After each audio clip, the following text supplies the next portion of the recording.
Hey guys, this is Phil Ebner back with Video School Online's After Effects course. I hope you're enjoying the lesson so far. I hope I'm not going too fast or too slow, but just right. And I hope you're just learning a lot and excited for the rest of the lessons because we got so much more to cover. After Effects is crazy, insanely confusing, but also awesome at the same time. So in this lesson, I just want to show you quickly how to place your footage on the timeline and the basic edits or ways to edit your layers. So previously I had imported some textures, so I'm just going to show you how to place them on your timeline. So you can just click and drag and drop them on your timeline down here like so. And as you can see, it placed it on my timeline, but I want to move it so that it is at the start of my timeline.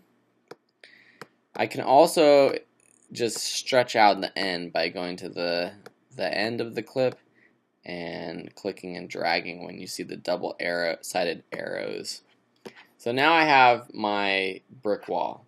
I can also, I'm just going to delete this by clicking on it and pressing delete. I can also just click and drag and drop it right here in the middle of the composition. So now I have this layer. And so the basic edits, well, with your pointer tool or your selection tool, you can, change the size of it. You can move it around.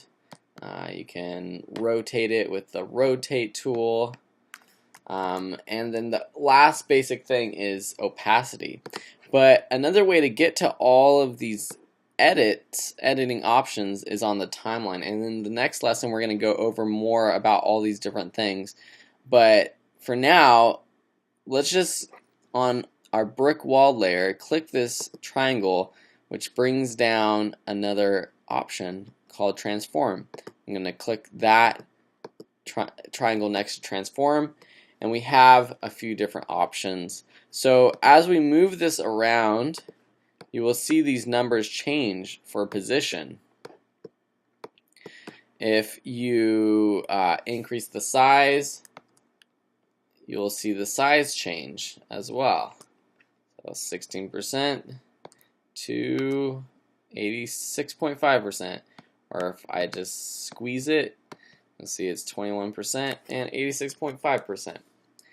If I rotate it, you get the point. It rotates. You can also edit these numbers or the positions by just clicking and dragging these numbers or clicking and typing in a number.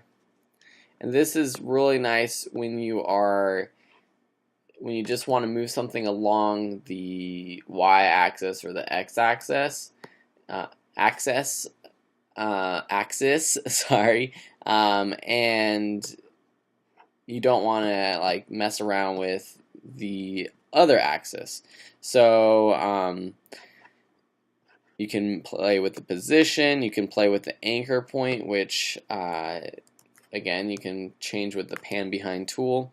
You can play with the scale, you can play with the rotation, and here you can play with the opacity, which is pretty cool. So this also, you can use hotkeys to bring these up, and so we're getting a little bit into the timeline, but I'm just going to go ahead and talk about it right now. So say you don't have this drop-down menu open. Say it's just like this. If you have this layer selected and you press S, it will bring up scale. And then you can edit scale that way. If you press R, it will bring up rotation. And you can edit the rotation. P will bring up the position. A will bring up the anchor point. And T will bring up opacity. Also, you can remember T for transparency and edit it that way. And so that is how you add layers to your timeline. here I'll add another layer to show you. So this one is really big, so I'm going to bring up the scale size function and decrease the size of this. Maybe I'll rotate both of them so I can select both by pressing Shift and selecting the other one, or Command and selecting both. Press R and you can rotate both at the same time. And then I'll just move one to the left side of the screen and one to the right side of the screen. So that, this could be the beginning of some sort of video. Next lesson, I'm going to talk more about the timeline and all these other functions, but for now, I think you get the point of how to place footage and your basic edits. Thank you for watching, and I'll see you next time. Bye.